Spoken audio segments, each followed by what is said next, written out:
Quero dar as boas-vindas à doutora Luísa Maffei Costa, Muito obrigada. que se apresenta diante dessa douta comissão examinadora, e nós iniciamos as arguições pelo meu grupo temático, que é o grupo temático 3, Direito Civil, e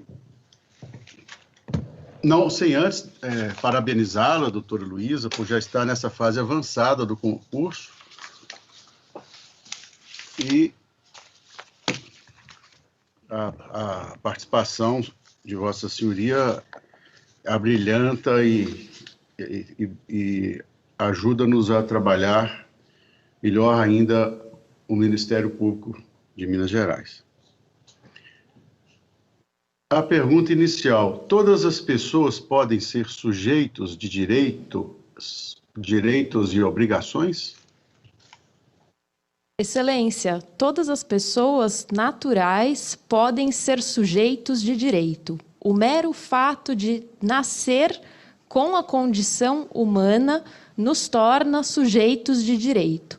Entretanto, ser titular de obrigações não basta para ser titular de obrigações, não basta ser apenas sujeito de direito.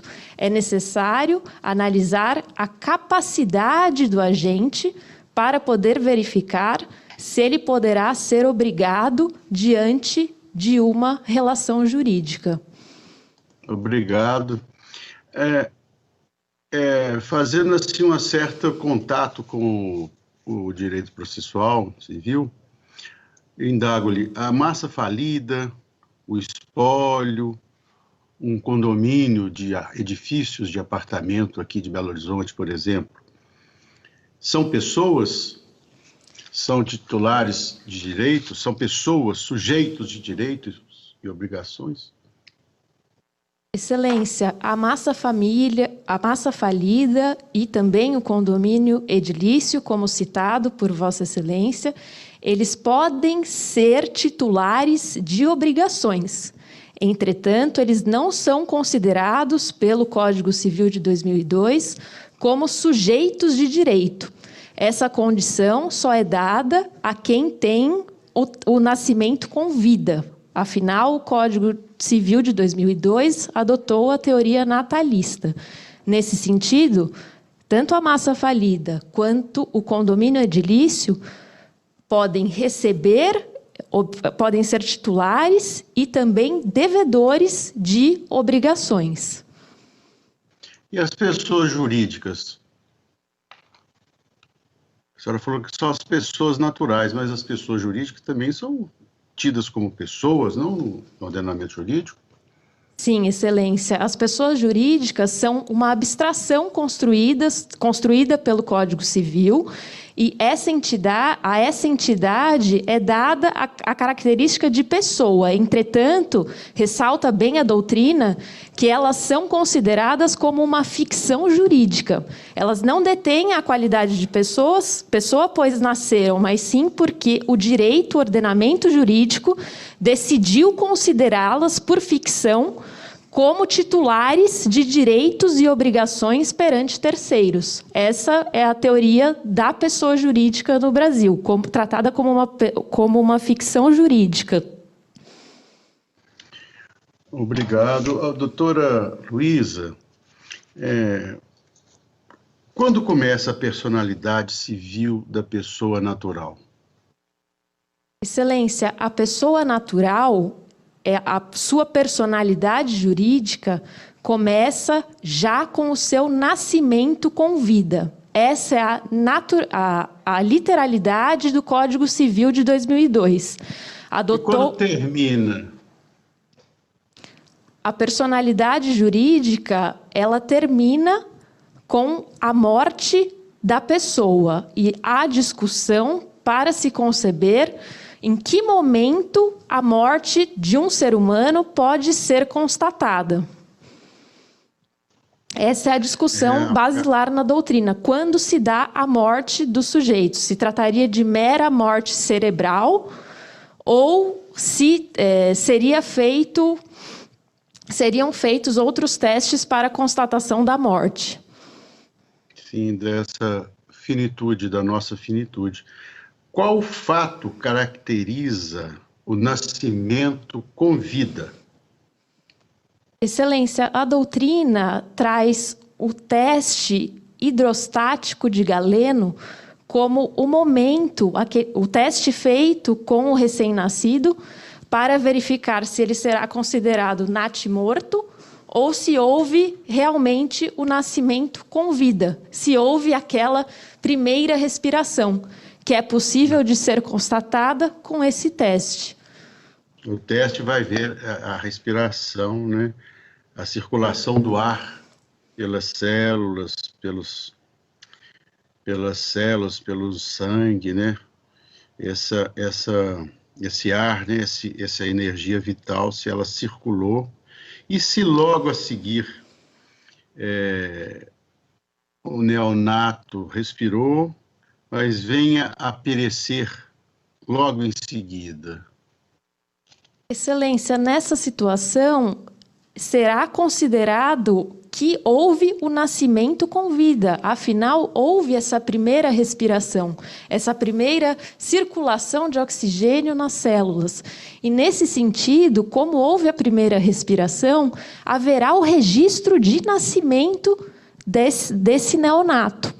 E, inclusive, todos os efeitos hereditários e sucessórios poderão ser considerados em relação a esse neonato, que, apesar de ter respirado por um breve momento de tempo, logo após constatou-se a sua morte. Então, todos os efeitos jurídicos relacionados à vida de um ser humano serão considerados para esse que nasceu e logo após veio a falecer. Inclusive, haverá o assentamento do registro de nascimento e de óbito desse neonato.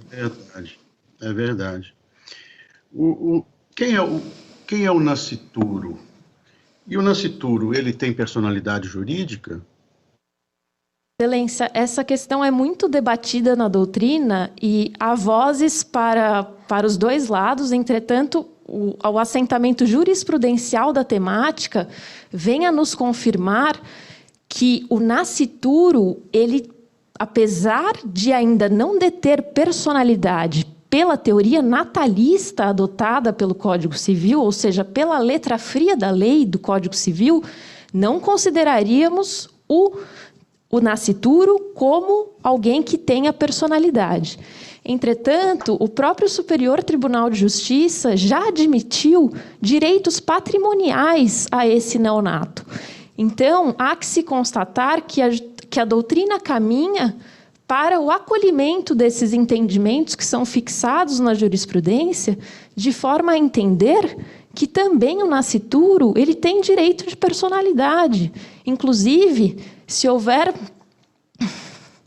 vilipêndio em relação ao corpo que após nascerá, ou se houver algum ferimento dos seus próprios direitos morais e também patrimoniais, reconhece-se que aquele que afetou esses direitos, àquele que afetou esses direitos será devida uma indenização. E esse foi aquele que praticou algum fato, né, em detrimento desse neonato. Esse vai ter que... isso, obrigado. Uma última pergunta. Pode ser feita uma doação a um nascituro? Como seria isso? Excelência, é possível a doação ao nascituro. Entretanto, ela está subordinada a uma condição suspensiva, ou seja, a um evento futuro e incerto, qual seja o seu nascimento com vida. Essa doação só se perfectibilizará se esse nascituro vier a nascer com vida. Então, é perfeitamente possível essa doação ser feita, inclusive por via testamentária. Entretanto, deverá se garantir o implemento de tal condição para que a doação se perfectibilize. A gente sabe que o contrato de doação, ele precisa de ter ele tem que ter uma aceitação. Algo foi doado, algo tem que ser aceito. Quem seria a pessoa indicada para fazer a aceitação em nome do nascituro? Excelência, a aceitação em nome do nascituro deve ser feita pelos seus pais, que são as pessoas mais próximas em relação àquele nascituro, só se aventando de hipóteses de outros tipos de aceitação, caso os pais não estejam presentes, como, por exemplo, é possível até mesmo que o curador esteja presente para firmar esse contrato de doação. Doutora Luísa, eu agradeço muito esse momento que a gente está vivenciando e passo logo a palavra ao seguinte grupo, que é o grupo temático número 4, que vai continuar com as arguições, e é o doutor Antônio Joaquim Fernandes, que me parece que é o primeiro examinador do grupo 4, salvo engano.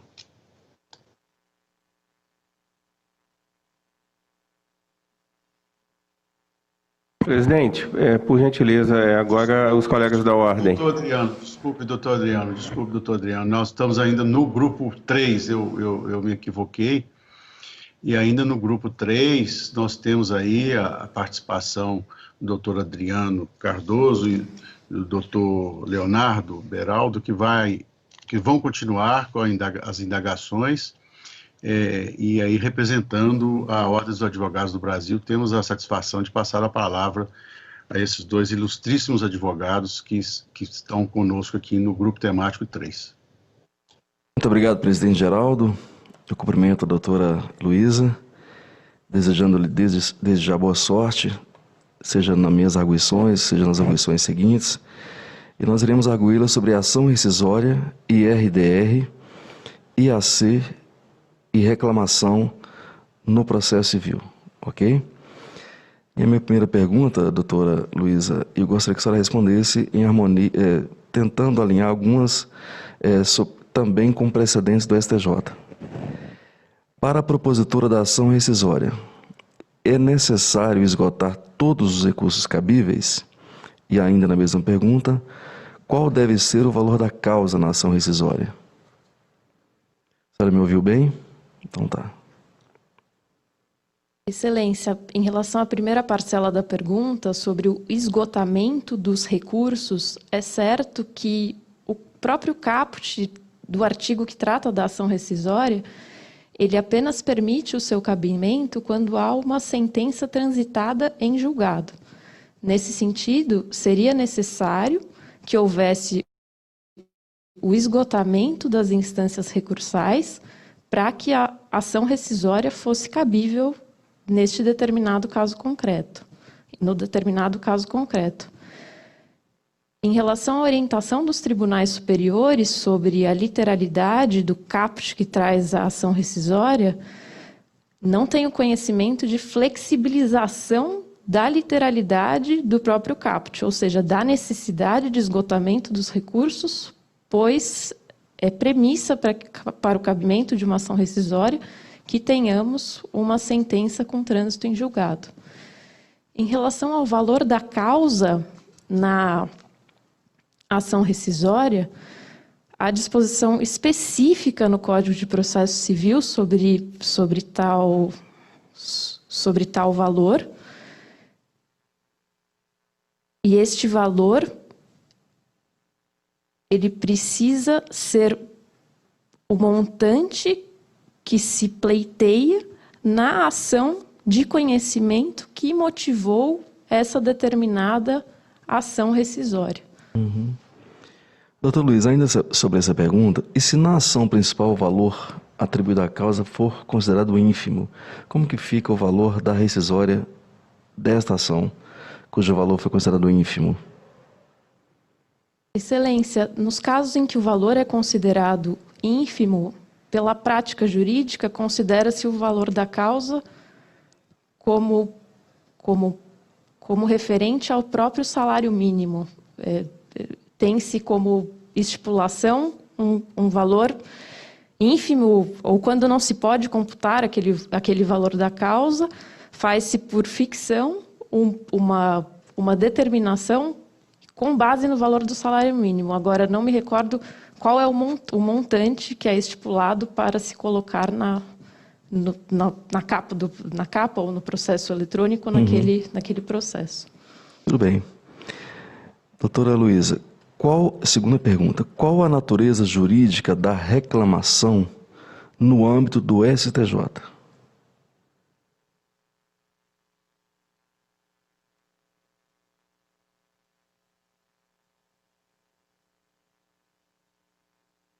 Excelência, a reclamação, ela é tida como uma hipótese de ação pelo Superior Tribunal de Justiça, ou seja, trata-se de um meio de impugnação autônomo das decisões judiciais.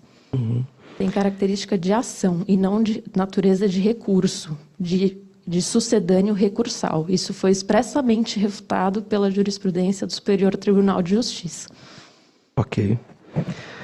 Doutora Luísa, por fim, eu lhe indago, quem poderá requerer a instauração do IRDR e qual ou quais os procedimentos para cada legitimado que possa instaurar a IRDR, que podem instaurar a IRDR no caso?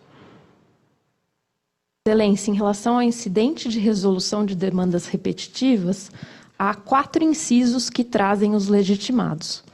Trata-se do próprio juiz, de ofício, também das próprias partes, da Defensoria Pública e do Ministério Público. São 4 incisos que compõem os legitimados para o IRDR. Em relação ao juiz, o juiz ou até mesmo o relator, pois também é possível em segunda instância. Na prática, a instauração é feita por meio da escolha do processo que será levado, daquele processo que tenha relevância e multiplicidade de processos que tenham relevância jurídica para a discussão, que é objeto do IRDR, e por meio de ofício, acredito, ele provoca o tribunal para que decida aquele incidente. E já o Ministério Público e a Defensoria Pública, na prática, quando se deparam com causas que justifiquem o IRDR, eles podem ou devem ingressar no Poder Judiciário, pleiteando que seja instaurado o incidente de resolução de demandas repetitivas. Então, o juiz ele pode de ofício, já o Ministério Público, as partes e a Defensoria precisam, ao se deparar com aquela causa que tenha relevância jurídica para a instauração do IRDR, em relação ao procedimento, provocar o judiciário para a instauração do incidente. Ok, doutor Luiz, eu volto a desejar-lhe boa sorte no decorrer do concurso, tá? Muito obrigado e passo a palavra ao doutor Leonardo Beraldo. Muito obrigada. Oi, Luísa, boa tarde. Boa tarde. Eu vou lhe fazer 2 perguntas dentro dessa mesma temática. Primeira, cabe reclamação de acordo com a jurisprudência mais atual do STJ para o controle de aplicação de tese de recurso repetitivo? Excelência, há um parágrafo específico que trata dessa temática, quando o assunto é a reclamação, e apenas é possível a instauração da reclamação quando há o esgotamento das vias ordinárias, quando se trata dos recursos repetitivos. Essa é uma hipótese expressamente prevista no Código de Processo Civil, que demanda o esgotamento das vias ordinárias para que seja assim procedido. E você me narrou aí a parte do direito positivo. Você se lembra da jurisprudência do STJ? Se tem alguma ressalva ou não tem? Você está repetindo a lei? Excelência, o Superior Tribunal de Justiça, quando se depara com a necessidade de esgotamento das vias ordinárias,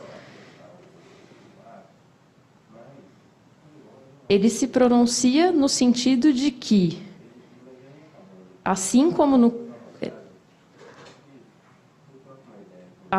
acredito que seja, apenas para não repetir, de acordo com a literalidade do Código de Processo Civil. Não vejo nenhum outro requisito que seja colocado para que seja possível tal instrumento processual. Tá, ok. Segunda pergunta. Cabe ação rescisória contra acórdão que usou como única fundamentação um recurso especial repetitivo que, na verdade, não deveria ser aplicado à espécie? Excelência, trata-se da hipótese do distinguishing. Caso não seja aplicável à espécie aquele repetitivo, há também um parágrafo expressamente prevendo que será cabível a ação rescisória para que o autor daquela demanda faça a distinção da tese jurídica. É uma hipótese literal do Código de Processo Civil que autoriza a utilização desse instrumento processual para que se possa fazer a distinção do caso, ou seja, explicar o porquê dos motivos daquele precedente não se aplicar ao caso concreto. É mais um instrumento processual que foi dado ao autor para que venha explicar que outro precedente deve ser aplicado, e não aquele que foi aplicado pelo juiz.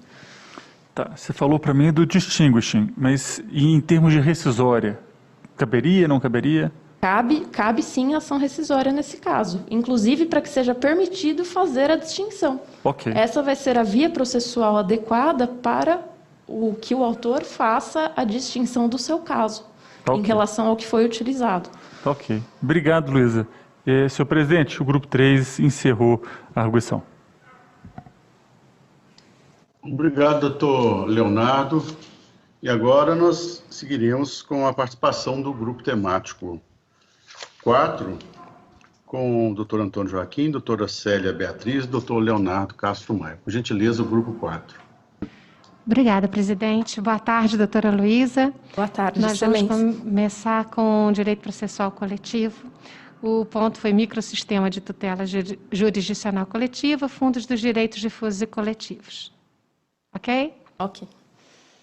Doutora Luísa, no que diz respeito à aplicação do microsistema de tutela coletiva, é correto afirmar que o Código de Processo Civil é utilizado de forma residual aos processos coletivos?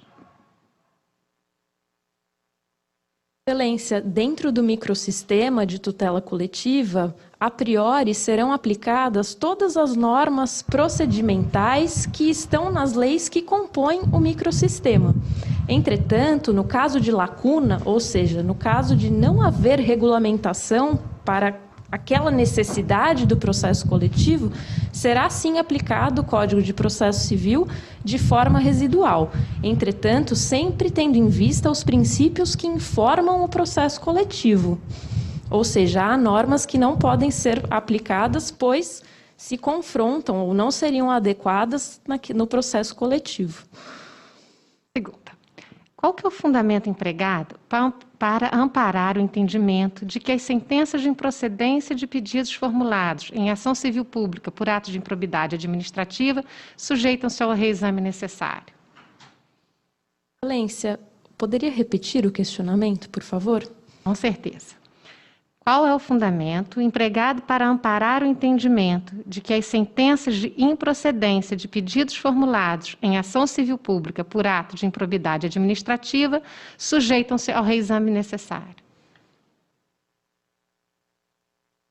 Excelência, nesse caso, a improcedência, ela traria um prejuízo para a coletividade. Nesse caso, fala-se do reexame necessário invertido. Isso porque, normalmente, o reexame necessário ele é previsto para situações em que a fazenda pública terá um prejuízo, e não a própria coletividade no seu interesse primário. Então, esse reexame necessário invertido, na ação de improbidade, ele permite uma nova chance para aquela coletividade fazer com que o debate sobre a existência ou não do ato de improbidade seja novamente levado à consideração pelo tribunal. Ou seja, trata-se de lógica inversa do que se utiliza normalmente no reexame necessário. é denominado até mesmo pela doutrina como reexame necessário invertido, pois quem será beneficiada pelo reexame, caso ele ocorra, é a própria coletividade. Afinal, será reconhecida, caso o reexame seja procedente, que o ato de improbidade existiu. E a senhora sabe qual que é o fundamento contrário a esse entendimento?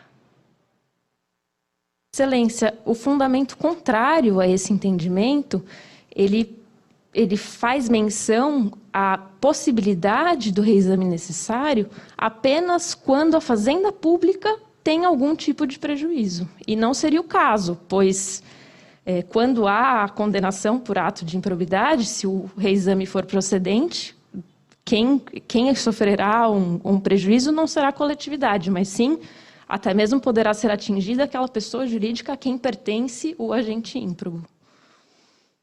Uma questão mais prática. O Ministério Público interpôs agravo de instrumento buscando a reforma de uma decisão proferida nos autos de uma ação civil pública que indeferiu o pedido para a nomeação de determinado perito. Em decisão monocrática, o relator não conheceu do recurso, uma vez que a hipótese não encontrava previsão no artigo 1015 do CPC. Foi manejado o agravo interno e um dos argumentos empregados foi a tese da taxatividade mitigada. A senhora consegue imaginar um outro argumento para embasar o seu recurso? Apenas para confirmar, Excelência, trata-se de uma negativa do perito, certo? Em relação ao mérito? Isso. Na origem, o Ministério Público pediu para que fosse nomeado determinado perito para atuar naquela ação e o juiz indeferiu. E aí, recorrer... Quer que eu leia novamente?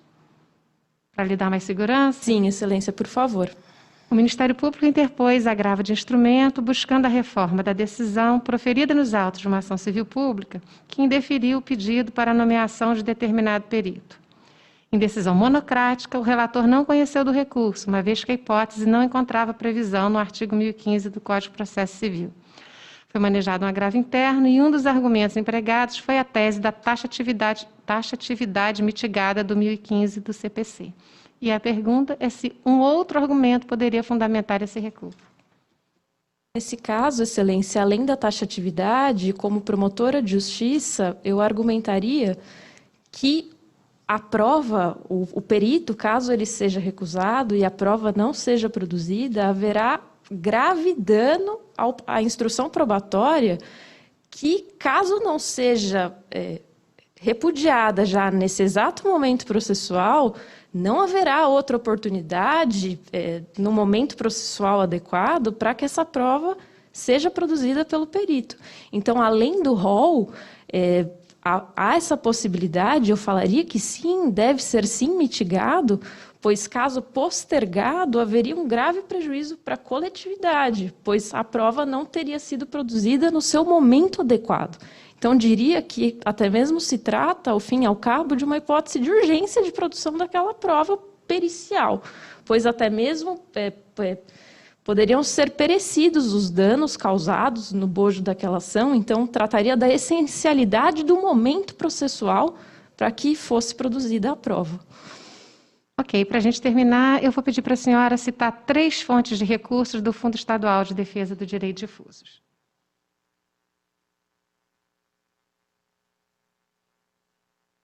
O Fundo Estadual de Direitos Difusos, ele recebe recursos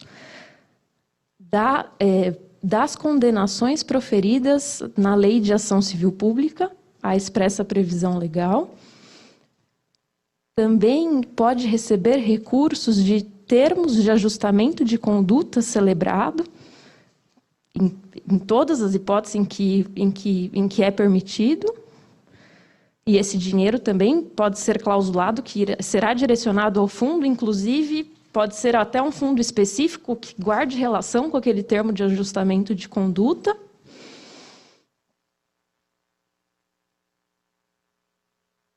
E uma terceira hipótese de dinheiro que vai ao fundo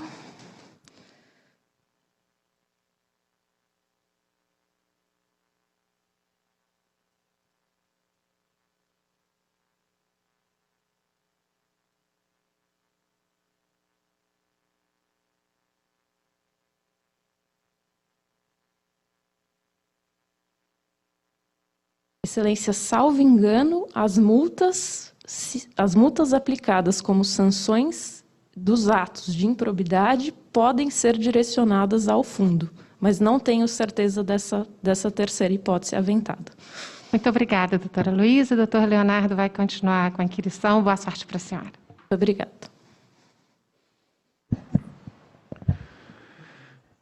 Doutora Luísa, boa tarde. Boa tarde. Então, vamos à primeira pergunta. Em uma condenação à indenização por dano a interesses individuais homogêneos, caso não haja liquidação e execução pela totalidade dos titulares dos direitos, o que acontece com a indenização devida, com seu valor? Excelência, caso a totalidade dos indivíduos que foram afetados não se apresentem para buscar essa indenização, o Ministério Público pode fazer a liquidação, ou melhor, deve fazer a liquidação dessa sentença. Trata-se da hipótese chamada pela doutrina de reparação fluida, ou fluid recovery, porque, nesse caso, a indenização que seria devida a um único indivíduo será direcionada ao Ministério Público, que, ao fim e ao cabo, representa a coletividade, mas não será direcionada a cada indivíduo que foi lesado. Expressa previsão legal, é literalidade da lei tal possibilidade. A senhora saberia informar qual ou quais princípios estão consubstanciados nessa previsão legal? Excelência, o primeiro princípio que me vem à mente é o princípio da reparação integral do dano. O dano, ele não pode ser deixado indene, ou seja, o Ministério Público vem a fazer a própria justiça ao recuperar todo o dano, pois senão o causador do dano poderia pensar que valeria a pena causar o dano, afinal, ele poderia verificar se valeria a pena, pois não teria que reparar integralmente o dano causado. Além da reparação integral do dano, está ligada a essa situação de reparação, de busca da totalidade da reparação,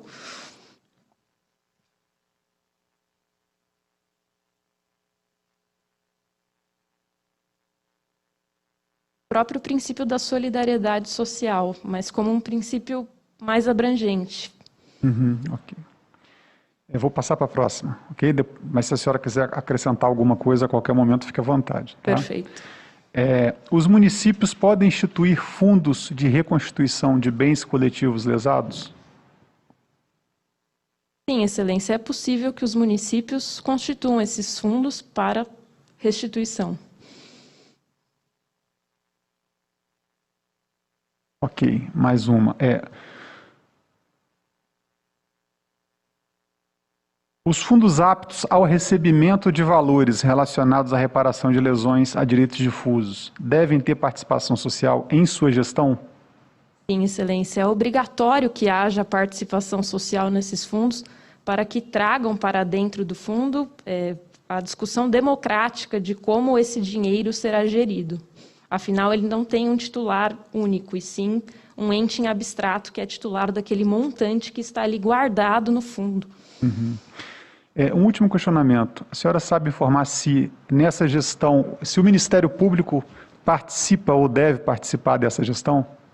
Sim, Excelência, o Ministério Público tem cadeira garantida na participação do fundo, inclusive fiscalizando de que modo aquele dinheiro poderá ser investido. Afinal, há diversas aplicações que podem ser feitas para a rentabilidade daquele dinheiro guardado no fundo. Perfeito, muito obrigado. Boa sorte. Obrigada. E eu passo a palavra ao Dr. Antônio Joaquim.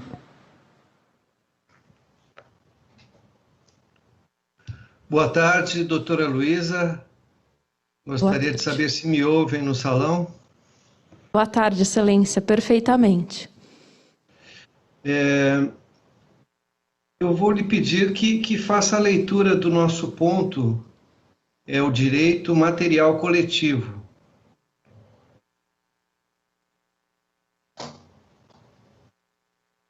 Saúde e educação, medidas específicas de proteção à criança e ao adolescente. Exato, saúde e educação. medidas específicas de proteção à criança e ao adolescente.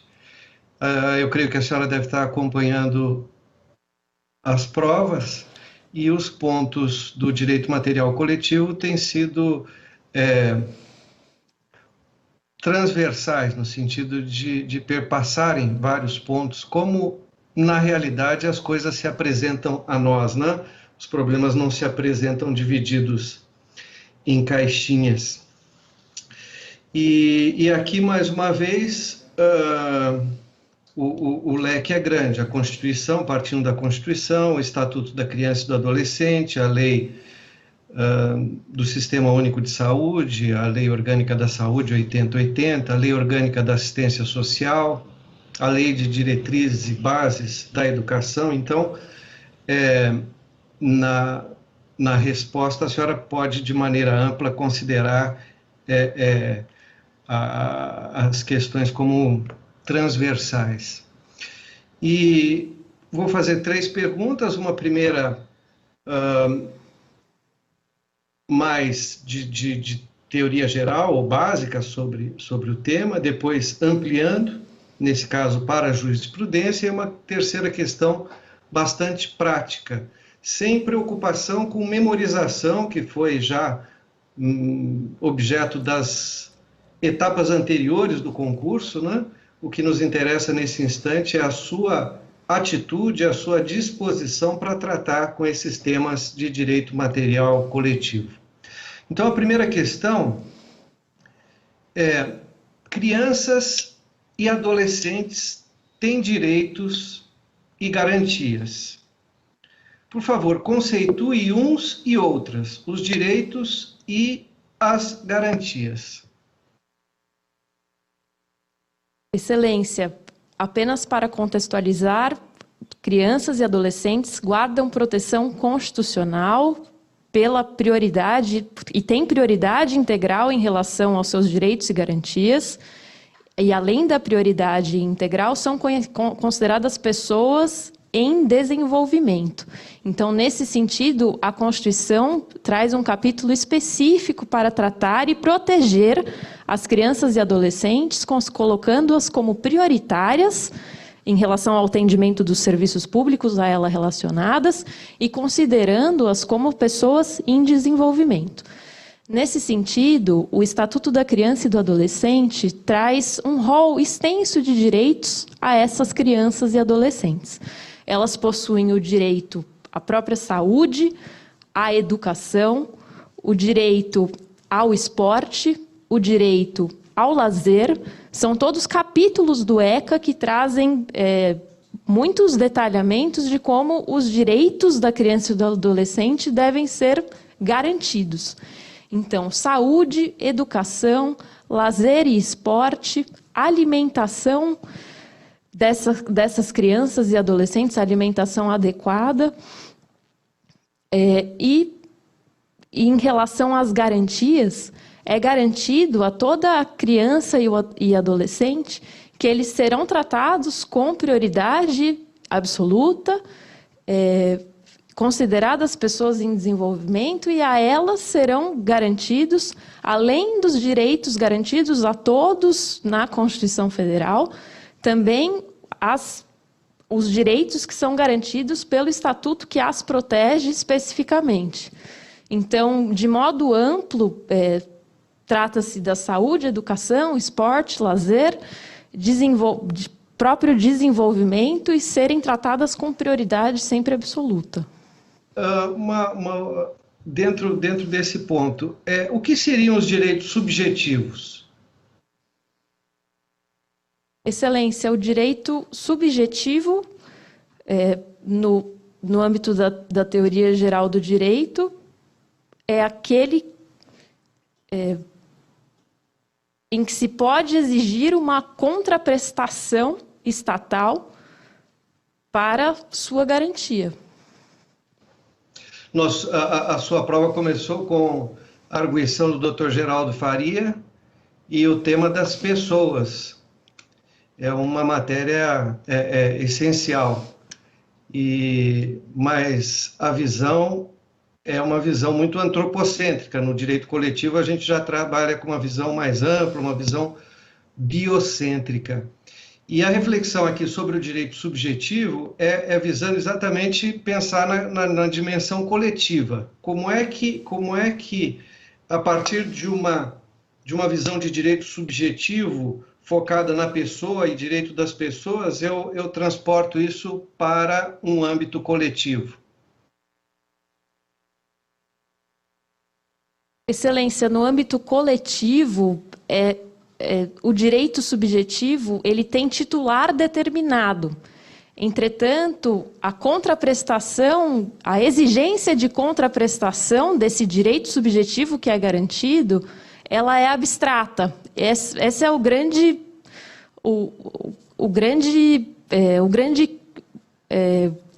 grande característica do direito coletivo. E, nesse sentido, essa contraprestação ela pode ser exigida, no caso das crianças e dos adolescentes, não apenas do Estado, mas também dos responsáveis legais em relação àquela criança e àquele adolescente, à família ampliada, que faz parte do círculo social daquele adolescente, daquela criança e adolescente. Então, eu diria que a maior diferenciação entre o tratamento do direito subjetivo no âmbito do direito civil e quando se comparado aqui ao que tratamos do direito coletivo é a inexistência de um ente físico, palpável, aqui a esse direito subjetivo pode exigir a contraprestação. Não há, até mesmo o próprio Estado como ente abstrato. Então, nesse sentido biocêntrico, a contraprestação dos direitos coletivos ela é difusa. Não há um titular específico da contraprestação. Vamos à segunda questão. Aqui o nosso foco é a jurisprudência do Superior Tribunal de Justiça. A senhora tendo um caso de uma criança diagnosticada com epilepsia e o médico prescreve uma substância à base de canabidiol. Em face da jurisprudência do STJ, que requisitos devem ser demonstrados? Quais os requisitos para dizer se essa criança tem direito ou não a receber aquela substância do SUS? Excelência, no caso concreto narrado, o principal requisito documental a ser apresentado é o embasamento da receita e da prescrição médica de que aquele é o melhor tratamento que atende às necessidades daquela criança ou daquele adolescente. Então, se trata de uma decisão feita na modalidade técnica por um médico que conhece o que será mais adequado para aquela criança ou para aquele adolescente. Então, se trata da necessidade essencial e fundamental dessa prescrição para que o pedido seja solicitado junto ao SUS, inclusive identificando o porquê dos tratamentos tradicionais não serem adequados àquela criança ou adolescente que estão com epilepsia. E, além da prescrição, o STJ coloca outros requisitos?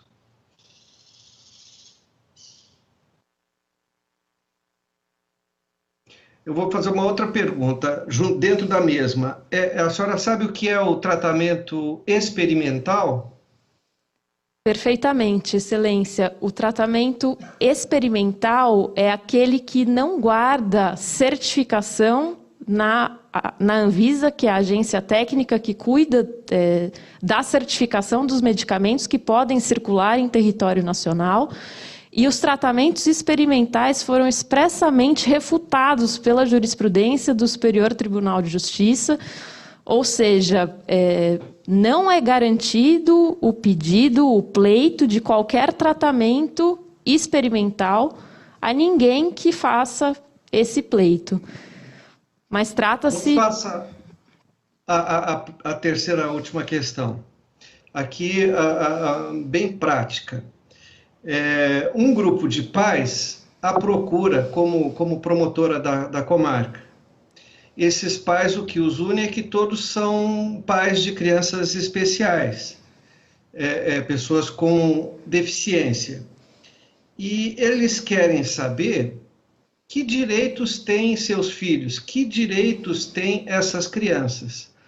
Daí, um dos papéis importantes, uma das funções que nós temos na lei, a obrigação é de atender ao público, atender a qualquer pessoa. Então, eu vou lhe pedir que suponha que está falando com os pais, esses pais ignoram completamente quais são os direitos dos seus filhos, e daí eu gostaria de lhe pedir que nos dissesse o que diria a esses pais que querem saber quais são os direitos dos seus filhos.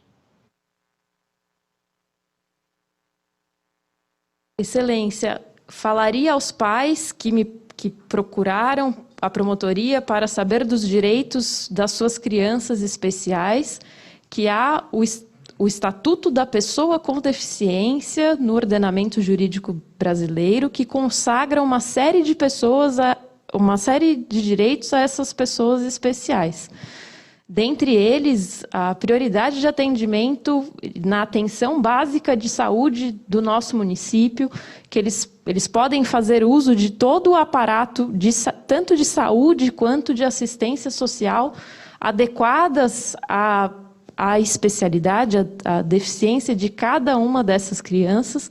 E, além do Estatuto da Pessoa com Deficiência, mostraria também todo o rol de direitos garantidos pelo Estatuto da Criança e do Adolescente, que comportam essas crianças e adolescentes especiais. Nesse caso, além do direito à informação que seria garantido a esses pais que procuraram a promotoria, acredito que o mais adequado seria saber qual tipo de deficiência que fizeram virem à promotoria, e, nesse caso específico, orientar toda a rede de assistência presente no município a que eles poderiam buscar para a satisfação das necessidades dos seus filhos com algum tipo de deficiência. Mas tem dúvidas também em relação à educação, doutora Luísa? Excelência, em relação à educação, diria que eles têm o direito de frequentar estabelecimentos educacionais regulares e não pode haver nenhum tipo de aumento em relação à mensalidade cobrada para essas pessoas especiais, e devem ser, sim, inseridas em contextos de estabelecimentos educacionais regulares.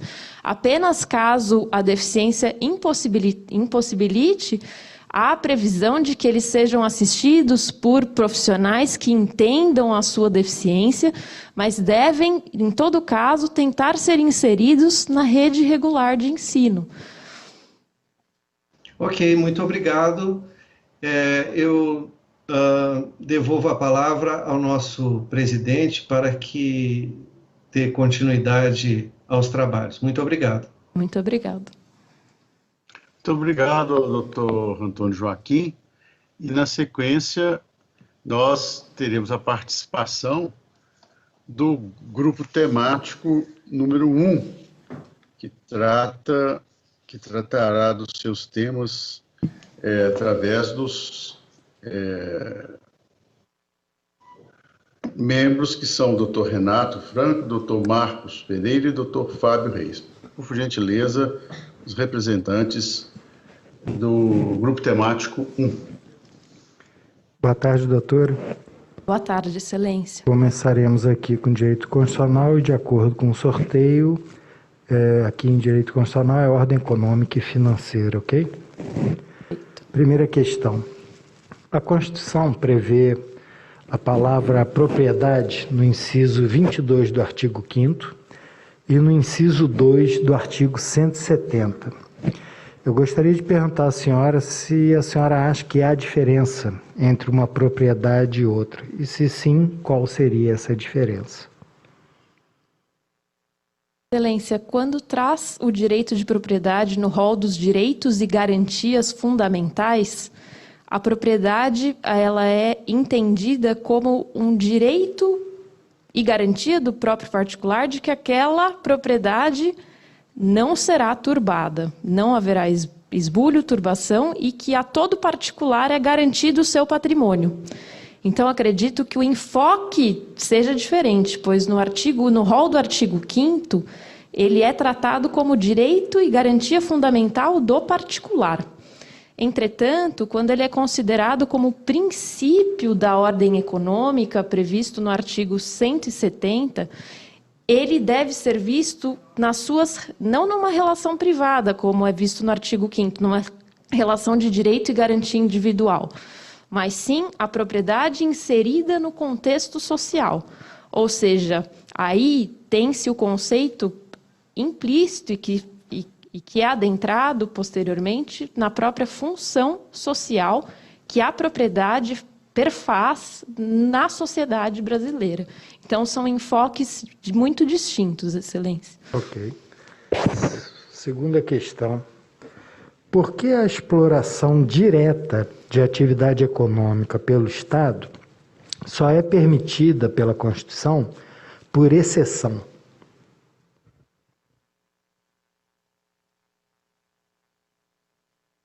Excelência, a exploração de atividade econômica pelo Estado, ela é exceção, pois adotou-se o modelo de Estado capitalista na Constituição. Então, nesse sentido, é primordial, ou seja, em primeiro lugar, quem atende às necessidades econômicas que oferem lucro com a exploração da atividade econômica, isso lhe é dado ao particular. Isso pelo modelo econômico de Estado que a Constituição brasileira adotou em 1988. É pela ideologia, né, que a Constituição adotou, é exatamente isso. Perfeitamente. Terceira questão e última. Segundo a Constituição, quais classes socioeconômicas existem no Brasil? Classes sociais, né?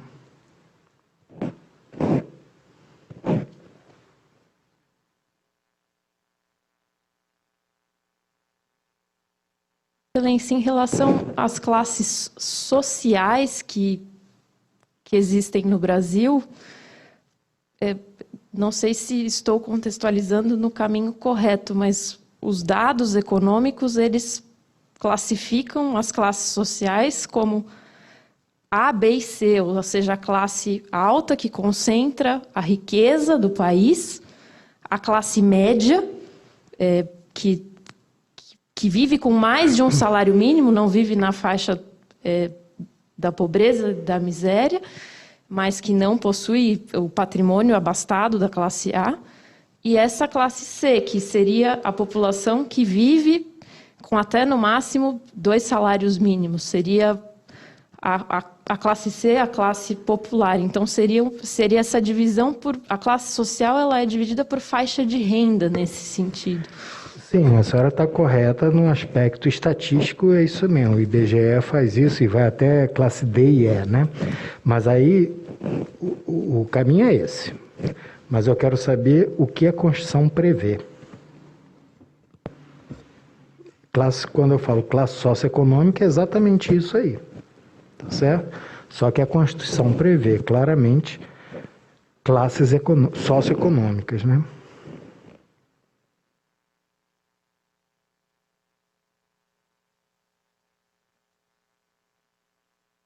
Perfeitamente, Excelência. Agora, de fato, não me recordo dos critérios utilizados pela Constituição para dividir as classes sociais. Sei que há menção à baixa renda, mas não vejo um critério formal. Como fundamento da República? Perfeitamente, Excelência. É um fundamento da República a própria solidariedade social. E a divisão em classes no sentido de, até mesmo em relação à regionalização do país, para que haja o desenvolvimento completo das regiões. Então, há uma preocupação, sim, constitucional, embora não consiga mencionar especificamente a formalidade, mas existe, sim, a preocupação em proporcionar uma equação, ou seja, algo mais equânime em relação à divisão das classes sociais, buscando a distribuição de riquezas do país, tanto no desenvolvimento das pessoas e das famílias, quanto nas regiões do país, que é um país de dimensões continentais, em que cada região tem a sua situação econômica específica. Okay. Então, há essa preocupação da Constituição. Muito obrigado. Eu vou passar a palavra para o Dr. Marcos. Obrigada.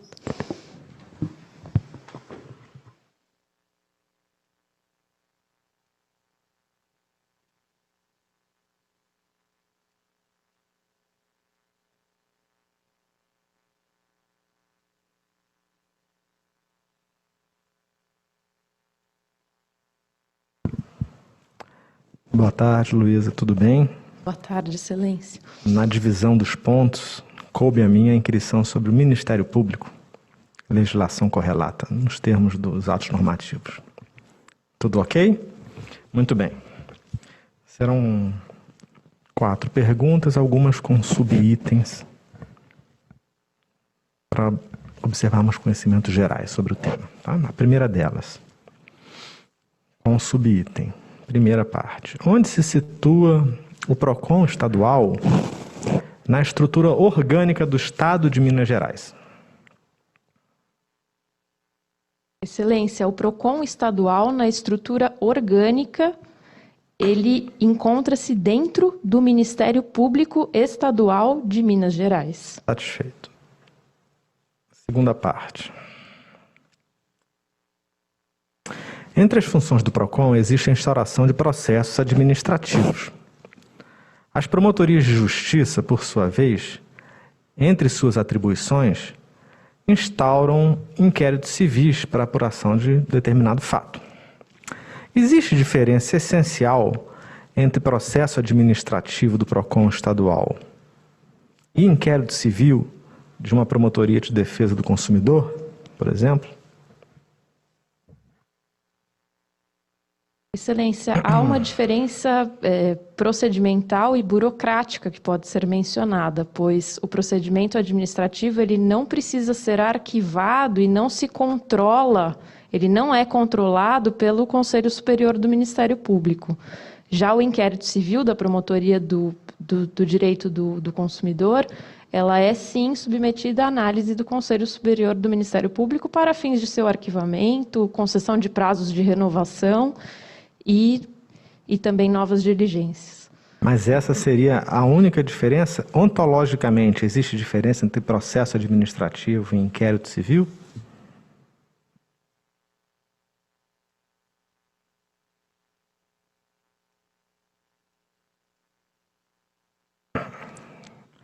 Excelência, não vejo diferença substancial. Tratam-se de 2 procedimentos inquisitoriais em que o contraditório ele é bastante mitigado, há possibilidade de produção probatória, são oficiosos.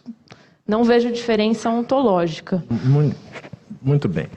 Partiremos então para a segunda questão. Para reunir os elementos de convicção em inquérito civil ou procedimento administrativo, ou seja, para instruí-lo, quais atos o promotor pode realizar? O que o promotor pode fazer para reunir esses elementos probatórios, nos moldes do que informa a Lei Orgânica Nacional do Ministério Público? Excelência, poderia, por favor, repetir o questionamento? Cortou uma parte. Para o promotor trazer os elementos de prova para o inquérito, que objetiva a formação do seu convencimento, ele tem à disposição que instrumentos? Ou seja, como um promotor instrui um inquérito civil nos termos da Lei Orgânica Nacional do Ministério Público? O que ele pode fazer para trazer essas provas para os autos?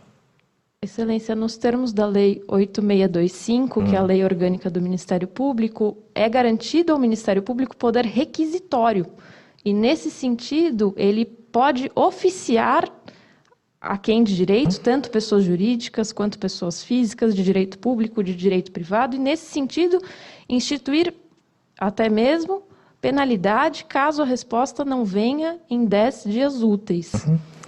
E ele pode requisitar o quê?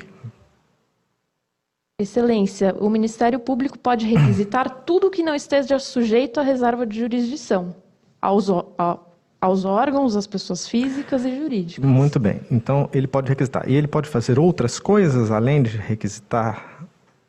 Sim, Excelência. Ele pode chamar a promotoria para oitiva de pessoas físicas e pessoas jurídicas para que se reduza a termo o seu depoimento e ele integre essa prova documental ao inquérito civil. Além de trazer pessoas à promotoria, ele pode até mesmo se utilizar do próprio aparato técnico interno do Ministério Público para trazer informações do inquérito civil, ou seja, numa análise documental que ele tenha requerido, e a parte técnica do Ministério Público irá fazer a análise daquele documento e chegar a uma conclusão técnica, caso eventualmente o promotor de justiça não tenha conhecimento naquela determinada área de atuação. Muito bem. Então, faltam duas questões. Terceira, o Procurador-Geral de Justiça encaminha um projeto de lei disciplinando a criação de cargos de promotores ao Parlamento, não é? E no curso do processo legislativo, há uma emenda parlamentar que altera substancialmente essa previsão. Esse processo legislativo foi viciado? Justifique. Sim, Excelência, pode-se falar que houve vício, no caso concreto narrado por Vossa Excelência, e há o vício, pois quando se trata de iniciativa privativa, não pode haver a deturpação ou desvirtuamento do que se queria originalmente por quem é detentor da iniciativa privativa daquele projeto. A resposta está exata. Falta só a cereja do sundae. Estelionato legislativo. Que princípio institucional ou norma jurídica institucional do Ministério Público nos autoriza a formarmos esse juízo? Tirando o raciocínio constitucional da questão, de burla ou subtração à competência legislativa privativa, mas o que gera essa consequência? O que acarreta a iniciativa do Procurador-Geral? Que norma jurídica que integra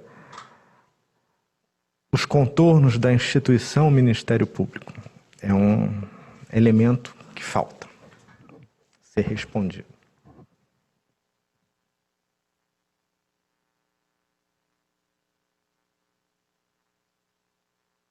Que valores orientam a estrutura ministerial?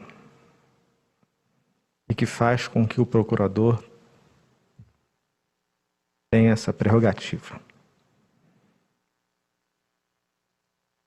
Excelência, salvo o melhor juízo, seria a autonomia e independência do Ministério Público. Respondeu. Vamos para a última. O que é o princípio da independência funcional? Excelência, o princípio da independência funcional garante que todo órgão de execução do Ministério Público, na sua atividade fim, externe o seu posicionamento jurídico e ideológico. Entretanto, deve-se mencionar que, em relação à estrutura disciplinária administrativa da carreira, há uma hierarquia a ser seguida e há também direitos e deveres dos órgãos de execução, como, por exemplo, perante a corregedoria. Então, a independência funcional, ela está consagrada na Constituição para garantir ao membro do Ministério Público, o órgão de execução, que externe os seus posicionamentos de acordo com a sua própria ideologia, sempre informado pelo princípio da legalidade e da juridicidade, embasado na Constituição e nas leis.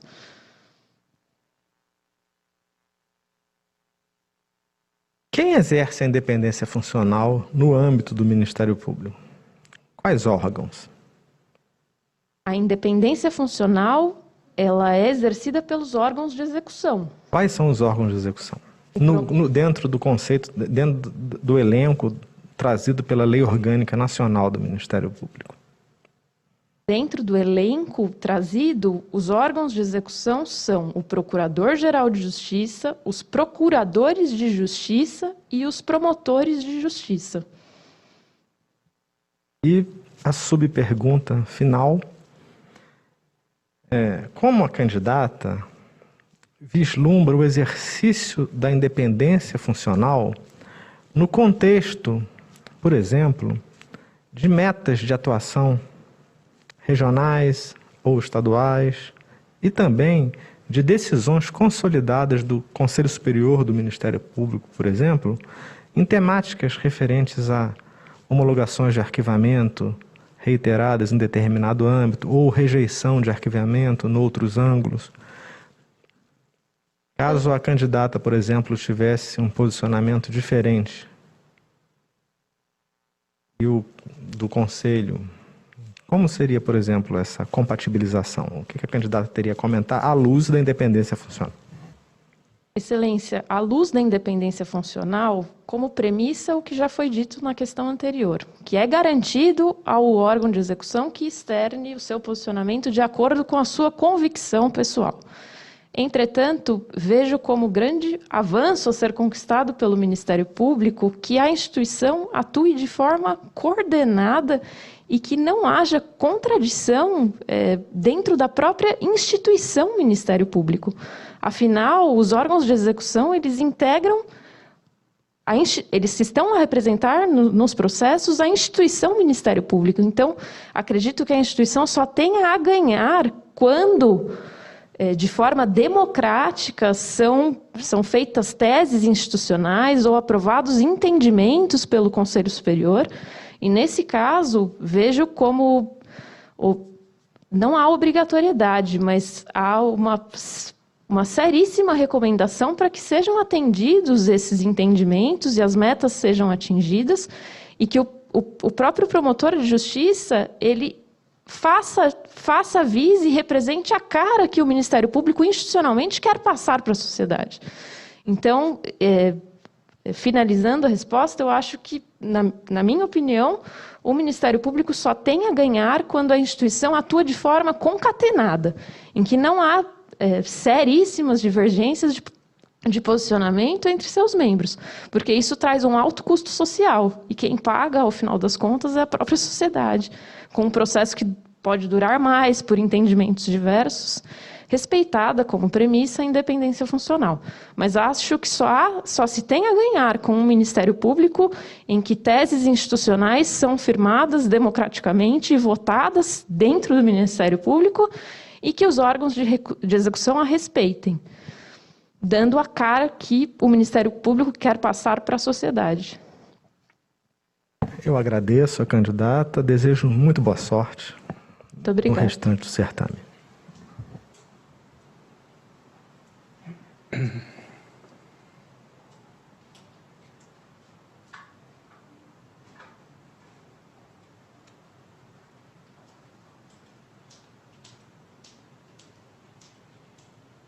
Doutora Luísa, vamos lá. Para encerrar o grupo 1, o seu tema é federalismo, obrigação tributária, responsabilidade tributária por substituição no ICMS, fato gerador, base de cálculo, alíquota, pacto federativo e guerra fiscal. Certo? Primeira pergunta: quanto ao poder de arrecadação de tributos, pode-se caracterizar o federalismo brasileiro como centrípeto ou centrífugo com relação ao poder de tributar? Com relação ao poder de tributar, há uma concentração nas mãos da União desse poder de tributar, que ela pode ser irradiada em relação aos estados e municípios. Perfeito. Então, é uma força que se desloca do centro para as partes, para os polos, o que faz uma centrífuga, a força centrífuga. Então, trata-se de um federalismo centrífugo quando se trata do poder de tributar. Perfeito. Segunda pergunta. No que tange ao ICMS, defina o fato gerador e a base de cálculo do tributo e quais os entes federativos que possuem competência legislativa para tributar sobre ele. O imposto de circulação de mercadorias e serviços, ele tem como fato gerador a circulação de uma determinada mercadoria ou a prestação do serviço de comunicações ou transportes interestaduais e intermunicipais. Esse é o fato gerador do ICMS. Perfeito. A base de cálculo do ICMS tem como base o valor daquela mercadoria que circulou ou deste serviço de transporte ou comunicação, o transporte em relação interestadual ou intermunicipal, que foi prestado. Não se confunde com o imposto sobre serviços. Aqui no ICMS só temos estes serviços que foram destacados.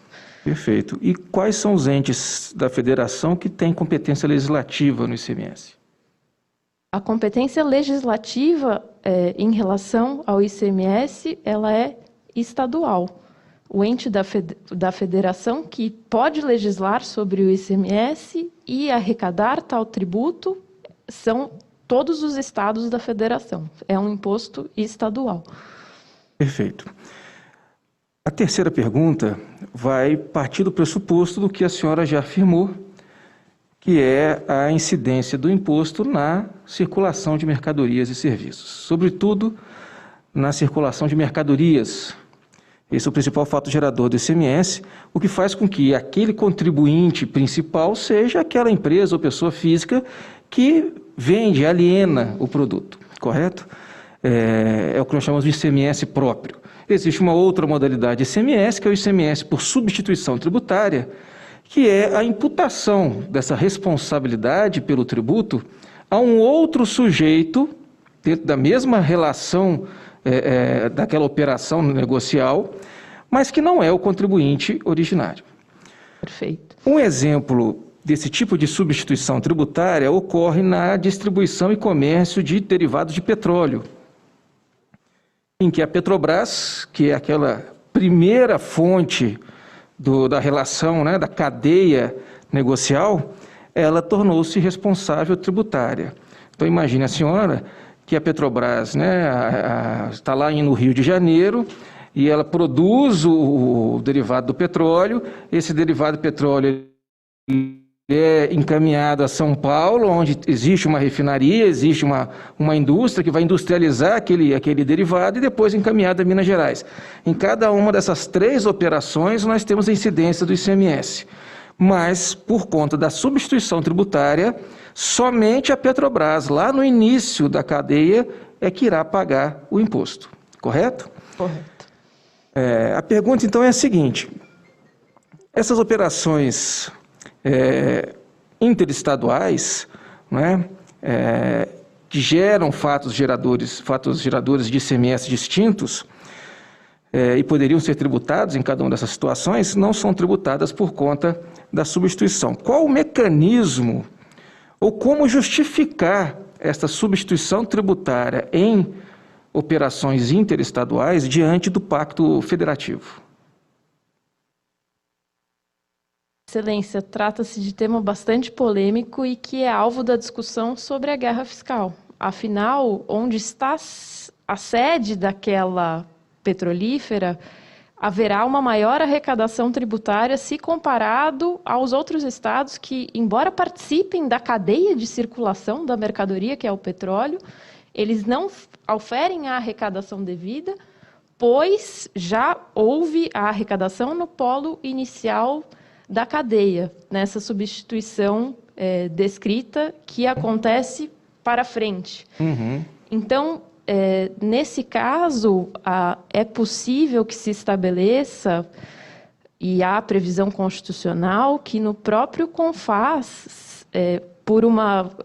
por um acordo entre os estados da federação, eles cheguem ali a um consenso de qual alíquota será devida e qual deverá ser a divisão, a restituição para cada estado da federação. Para que não tenhamos uma situação injusta de concentração de renda apenas nos polos produtores de petróleo, como no caso narrado por Vossa Excelência. Perfeito. A última pergunta, também simples, sendo o federalismo uma cláusula pétrea, seria possível uma emenda constitucional que revogasse o ICMS e instituísse um novo e único imposto sobre circulação de mercadorias e serviços, mas de competência exclusiva da União?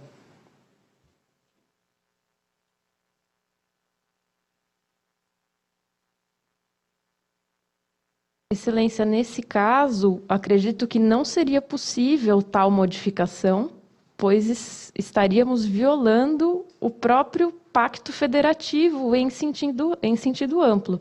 Seria, ao fim e ao cabo, esvaziar as receitas do Estado, de forma a concentrá-las na mão da União, que seria detentora de toda a arrecadação do ICMS. Então, como premissa, acredito que esbarraria no próprio texto constitucional, pelas cláusulas pétreas que temos ali firmadas.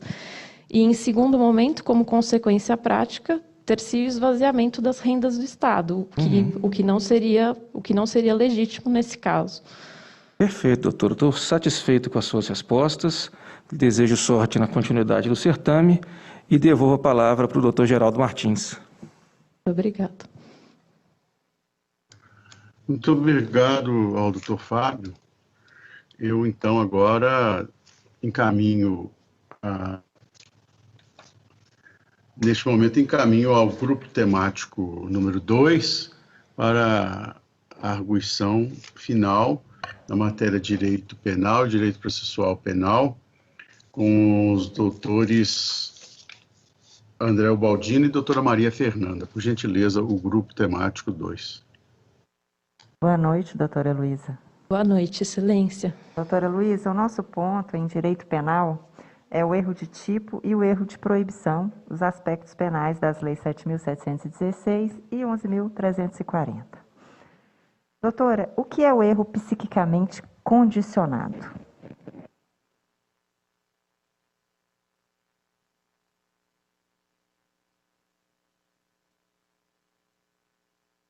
Excelência, no erro psiquicamente condicionado, há uma alteração, ou seja, o agente erra na forma de entender aquela conduta e, nesse sentido, haveria semelhança às consequências do próprio erro de tipo, pois, nesse sentido, ele não conseguiria ou veria uma realidade diferente da que está de fato ocorrendo.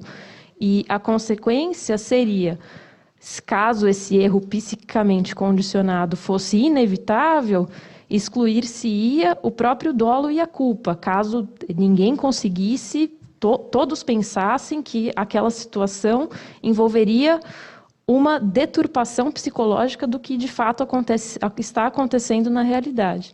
E caso fosse evitável, apenas se excluiria a conduta típica, caso a conduta fosse dolosa, pois no caso, se houvesse previsão culposa, haveria sim a punibilidade desse erro psiquicamente condicionado. Ok, doutora, correto. Segunda questão. O que é erro de tipo acidental e quais são suas modalidades?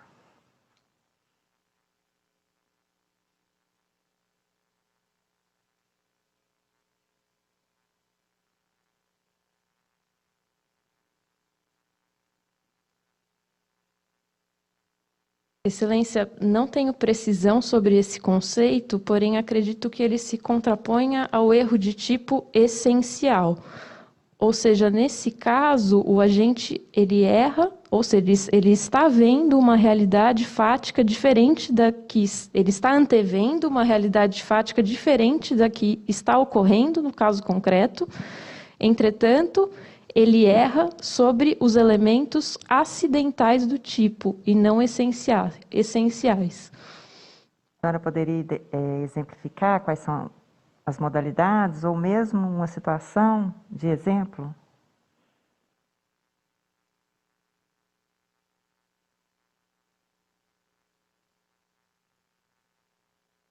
Se a senhora quiser, a gente volta posteriormente nessa questão. Perfeito, Excelência. Explique o tratamento do erro de proibição para a teoria psicológica normativa da culpabilidade e para a teoria normativa pura. Tratamento do erro de proibição.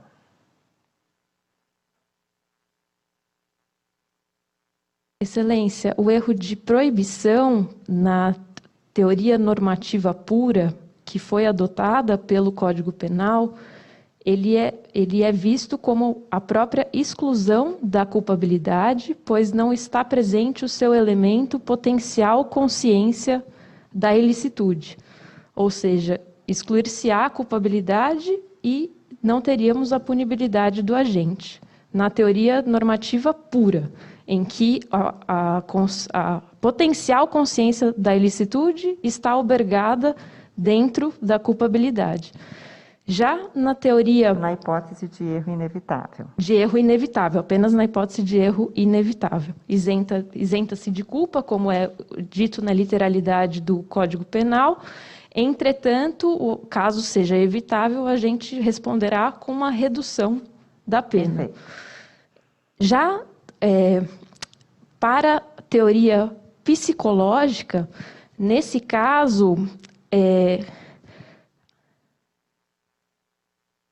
o dolo e a culpa ainda estão inseridos na culpabilidade, na teoria psicológica pura. E na teoria psicológico-normativa, que se diferencia da teoria psicológica, tem-se como elementos da culpabilidade a imputabilidade e a consciência da ilicitude, além do dolo e da culpa. Trata-se de um dolo normativo. A consciência da ilicitude, nesse caso, ela é real ou potencial? Nesse caso, a consciência da ilicitude, ela é real, pois tem-se a própria vontade do agente analisada no âmbito da culpabilidade. O que trouxe de inovação e é diferente na teoria adotada pelo Código Penal, a teoria normativa pura da culpabilidade. Tendo essa consciência da ilicitude real, qual que é a consequência para o erro de proibição? Excelência, para o erro de proibição, nessa teoria, como ela é real... Não tenho precisão, mas acredito que excluir-se-á a própria tipicidade. Ok, doutora. Vamos então para a próxima. O agente que age supondo falsamente que se encontra em uma situação de necessidade inexistente, em um estado de necessidade que não existe, ele incide em que tipo de erro?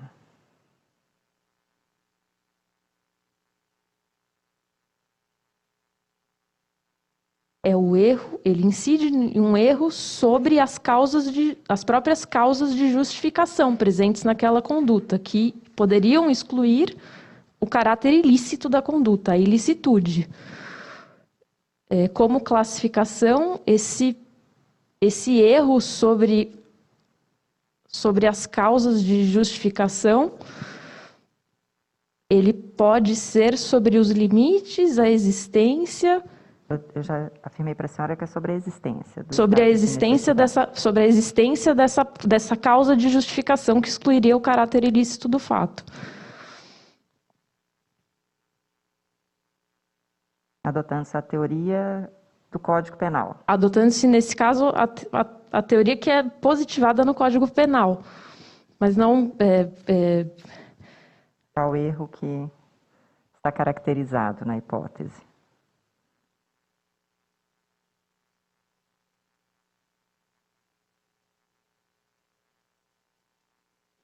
Esse erro é denominado pela doutrina de erro de tipo permissivo, quando se erra sobre a discriminante presente naquele determinado caso concreto, que tornaria essa causa de justificação presente ou não. Ok, doutora, então vamos para a próxima. Eu vou fazer algumas perguntas para a senhora sobre a Lei Maria da Penha, são perguntas objetivas e eu gostaria de respostas objetivas, tá? Perfeito. Eventual não comparecimento da ofendida à audiência do artigo 16 da Lei Maria da Penha ou a qualquer ato do processo pode ser entendida como uma retratação tácita, doutora? Não, Excelência, não é possível considerar como retratação tácita o não comparecimento. Perfeito. O crime previsto no artigo 24A da Lei Maria da Penha, que é o descumprimento de medida protetiva, ele é considerado um crime de menor potencial ofensivo? E a ele aplica-se a Lei 9.099?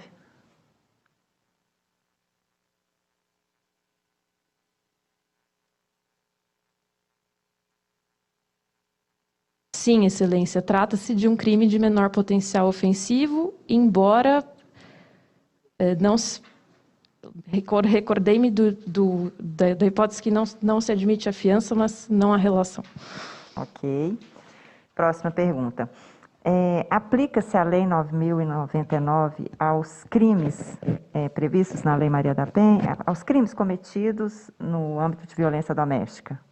Excelência, há entendimento consolidado de que não se aplica o procedimento da Lei 9.099 aos casos previstos na Lei Maria da Penha. E as contravenções penais? Também, Excelência, há entendimento jurisprudencial de que elas estão englobadas também pela previsão, não na literalidade, mas estariam englobadas pela Lei Maria da Penha.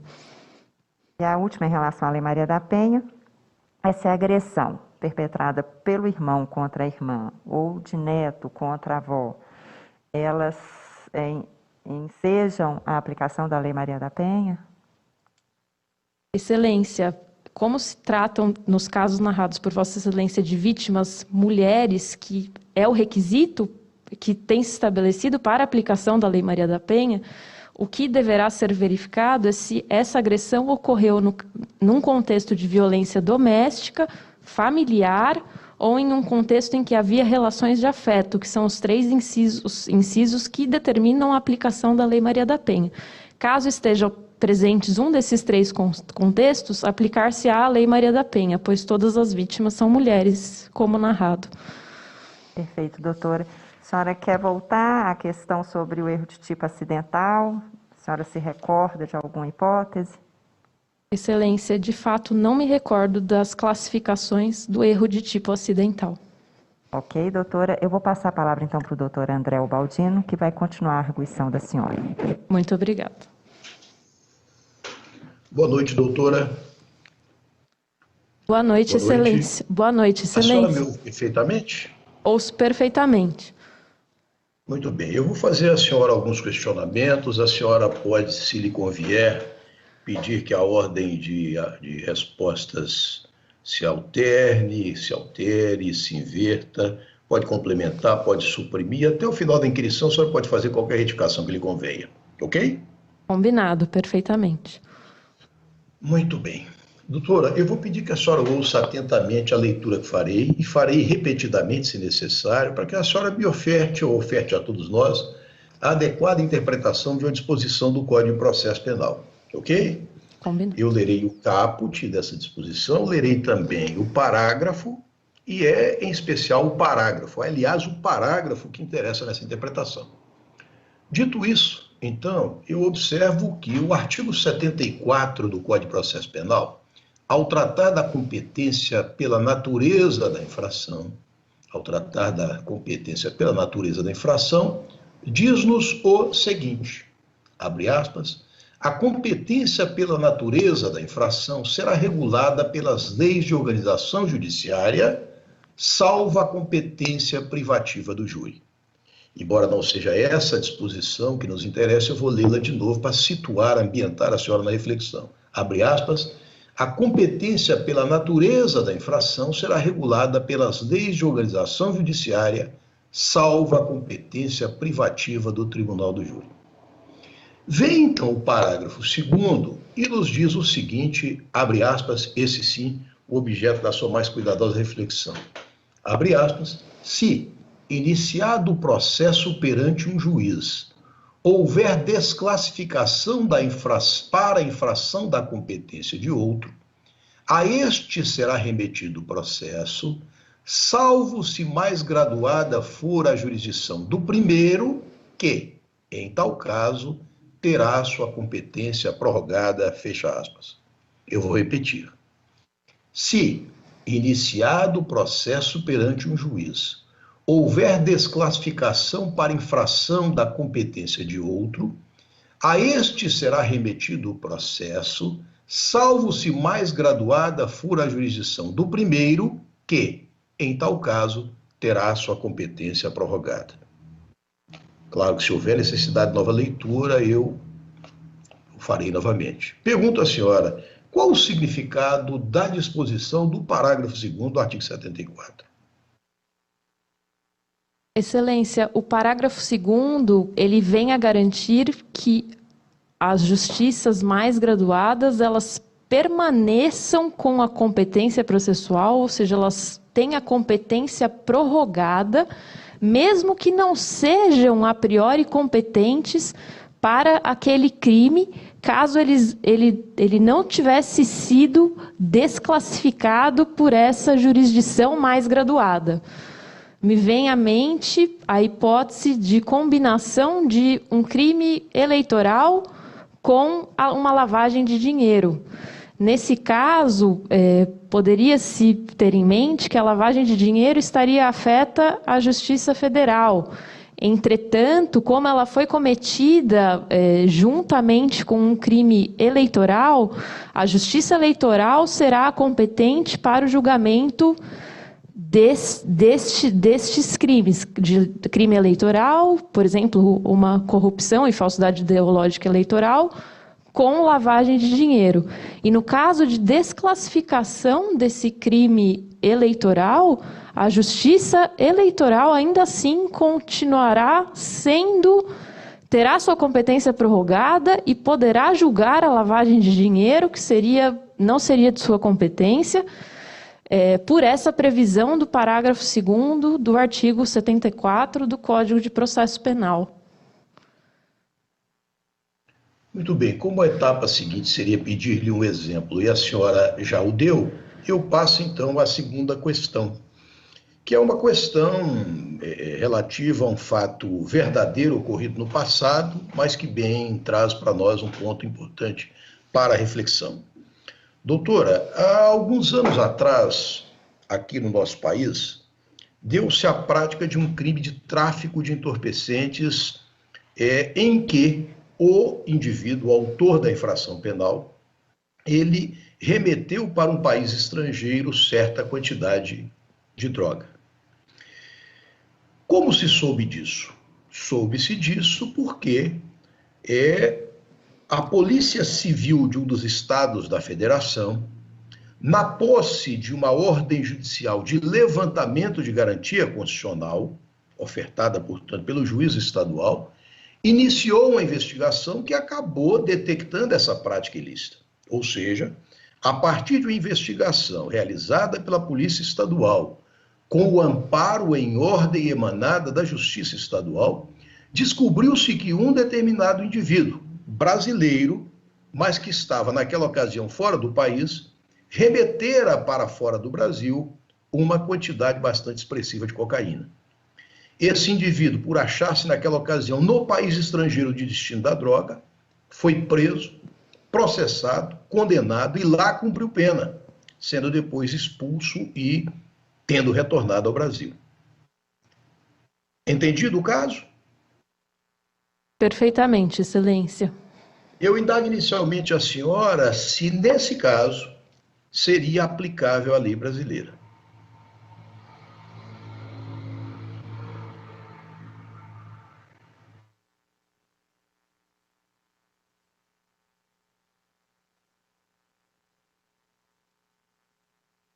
Excelência, tendo em vista os critérios que o Código Penal traz de extraterritorialidade condicionada de aplicação da lei penal, nesse caso trata-se de um crime, o tráfico internacional de drogas, em que o Brasil ele se propôs a combater internacionalmente. Então, se trata de uma hipótese de adequação típica no Código Penal de atuação das autoridades brasileiras. Entretanto, como se trata de uma extraterritorialidade condicionada e o agente já cumpriu pena no estrangeiro por esse crime, a lei brasileira não irá puni-lo novamente por esse fato que ocorreu, por esse fato criminoso ocorrido. Apenas nas hipóteses de extraterritorialidade incondicionada é possível se falar em aplicação e processo de sancionatório penal no Brasil, se o agente ainda não, se o agente mesmo assim já tenha recebido a pena no estrangeiro. Entretanto, no caso concreto narrado por Vossa Excelência, como já houve o cumprimento da pena no estrangeiro, não vejo como aplicável nesse atual momento da persecução, nesse atual contexto fático em que a persecução já foi finalizada e houve cumprimento da pena, não haverá persecução penal desse agente no Brasil. Bem, doutora, eu me dá se a senhora teria mais algum acréscimo a fazer a alguma das respostas antes que eu dê por encerrada a inquirição. Apenas isso. Não, Excelência, muito obrigada. Eu quem lhe agradeço. Tenha a senhora uma ótima noite. Presidente, eu concluí. Muito obrigado, doutora André, muito obrigado, doutora Maria Fernanda. E concluindo a arguição, já de todos, por parte de todos os grupos temáticos, nós agradecemos a doutora Luísa e dando por encerrado essa fase e peço a todos que aí do Salão Azul façam a preparação necessária do ponto de vista sanitário para que possamos receber a doutora Adriana Prates dos Santos, a nossa candidata seguinte, para que a recebamos dentro do prazo mais breve possível. Muito obrigado.